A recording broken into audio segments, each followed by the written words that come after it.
Lucie Fink, and this is 5 days of DIY makeup. Hey guys! What's up? Welcome back to another Try Living with Lucie 5-day challenge. If you haven't subscribed to our channel yet, click right here. And if you're a returning subscriber, then welcome back. Before we start, comment below and let me know what other 5-day challenges you want to see from me, because I read all of your comments and I get my ideas from you guys. Over the past few months, I've received a ton of DMs on Instagram asking me to try 5 days of DIY makeup. And to be completely honest, I avoided this topic for a really long time because I don't really know much about regular makeup, let alone DIY makeup. But then I took a moment and I thought about it and I was like, Lucie, that is exactly what this series is about. I'm not an expert on any of the topics that I dive into in Try Living with Lucie. I just do my research and I learn about it and then I try something, and that's the point. So I took to the internet and I did a ton of research and I discovered so many different DIY makeup techniques that I'm gonna try out this week and share with you. I also decided to turn this into a challenge whereby I'm only allowed to wear the DIY makeup that I make this week. So as you can see, I'm starting out on Monday, fresh-faced. Day 1. Ooh, sorry. I started out today with a product that I was most excited to make, a lip kit. For this recipe, I followed YouTuber Yvette Polanca's tutorial for a DIY Kylie Jenner lip kit. I mixed a matte liquid foundation with a matte eyeshadow and then stirred them together. However much foundation you pour in is how much lipstick you're gonna get, and then the eyeshadow is used to color it. On my wrist, I swatched my favorite Kylie lip kit color, and then I swatched my version next to it to see how the colors were different. And then based on that, I knew what other tones I needed to add in to achieve my desired color. Once I had my color, I added some olive oil in to smooth it out, and then I spooned it into an empty pot. I put it on and I really liked the final texture and color. Truthfully, it was very similar to my Kylie lip kit, but it just didn't get that dry, crumbly feeling that the lip kit sometimes gets. Next, I found a recipe for a DIY peppermint lip balm on Refinery29.com that calls for 3/4 cups of coconut oil, 1/4 cup of melted cocoa butter, and 1/4 cup of beeswax. I heated that together in a small saucepan and then I poured peppermint oil into a jar and swirled it around a bit before adding the mixture to it. I let it harden in the fridge for 20 minutes before trying it on, and then I tested it out, and it is officially my new favorite lip product.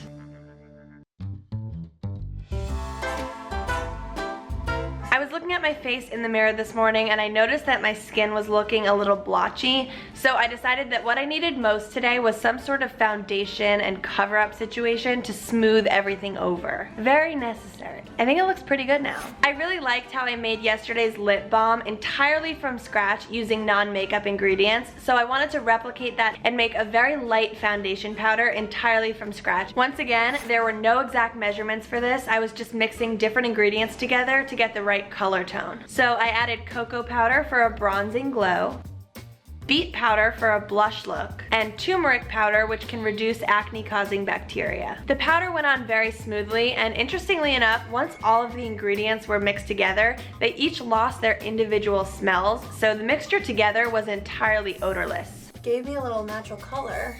I like it. Next, I followed Yvette Polanca's YouTube tutorial for a DIY EOS concealer.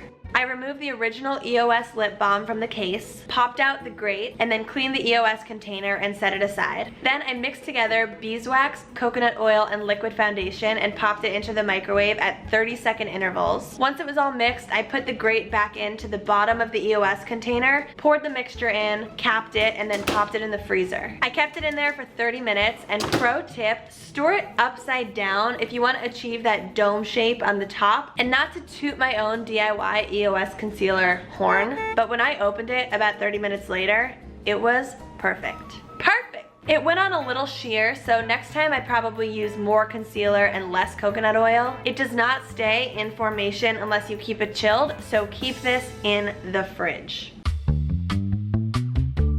So today I decided I wanted to dive in to one aspect of my daily makeup routine that is usually so essential for me: eyebrows.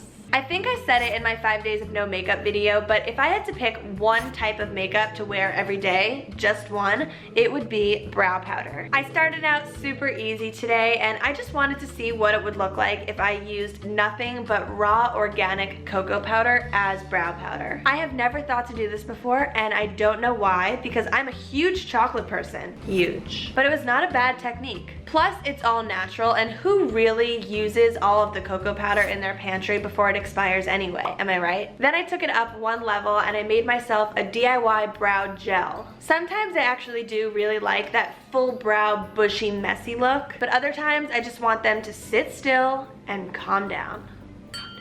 I got this idea from the YouTube channel Moda Mob, and I just mixed hair gel with brown powder. And it's so simple. You just mix them together until they're blended, twirl a wand into the gel, and apply it. Because it's tinted, it also helps fill in the gaps, and this really worked just as well as any store-bought brow gel. I would highly recommend it. Quite a nice tint. Notice anything different about me? Maybe about my eyes. I got eye makeup on. It's been 3 days of wearing only DIY makeup, and even though everything I've made this week has brought me a little bit closer to having on a full face of makeup, I haven't worn anything yet that's really dramatically changed my look until today. So I wanted to make products today that would really add that final pop. Eyeliner and mascara. I started out with this blue eyeliner using a tutorial that I found on Carly Bible's YouTube channel. You mix eyeshadow in whatever color you want your liner to be with MAC Fix Plus. The Fix Plus helps turn the eyeshadow into a liquid form and gets it all smooth so that you can apply it with a really skinny brush. I'm usually a black eyeliner girl, but I'm loving the blue and I'm thinking this is my new thing. Next, making the mascara was the most difficult and involved process of the entire week so far. This idea came from a YouTube channel called Alternative Channel. I started by placing slivered almonds on a pan and then heating them up until they became completely burned and black. Once the almonds were charred, I put them into a baggie and I crushed them using the back of a water bottle. I mixed them with 1 teaspoon of Vaseline, and then the original recipe wanted me to heat this mixture on a stovetop with a double boiler, but I decided to just throw it in the microwave. Once the mixture had better consistency from the heat, I spooned it into a syringe and then I pumped it into an old, cleaned out mascara container. TBH, this mixture stunk. You would have thought that something died. So I don't know how I felt about this product because of how it smelled, but it did work nicely. I mean, it looks like regular mascara. And it's pretty cool. It was made out of burnt almonds. I literally have a smoky eye. For my final day, I felt that I had made enough DIY makeup products for an everyday natural look, so I decided instead of making another makeup product, I'd make my own DIY makeup remover. I found this recipe on Refinery29. Have you heard of it? Place 12 cotton squares into a sterile mason jar and then set it aside. Mix 1/8 cup of melted coconut oil with 1/8 cup of apricot kernel oil, 3 drops of lavender, and 2 drops of vitamin E oil. I poured the mixture over the cotton pads and then poked around a little to make sure they absorbed as much liquid as possible. Refrigerated the pads for at least 1 hour and then tested it out. The mixture smelled really good and it worked really well, but it was definitely a little bit oily, so it requires you to wash your face with soap and water after using it. What? And after I trial tested the makeup remover pads, I actually put all of my DIY makeup back on because it's Friday night and I'm going out in DIY makeup. Can't stop me. I officially made it through the entire week wearing only DIY makeup products. I feel like I gave my skin a much needed rest from the typical makeup products that I use every day, which are a lot heavier and are not necessarily all natural. Let me know if you have any more DIY makeup ideas that I can test out, and as always, comment below and let me know what you want to see next time on Try Living with Lucie. Hey YouTube, thanks for watching. Click here for another video on Refinery29, right here to subscribe to our YouTube channel, and here for my personal YouTube channel. Bye!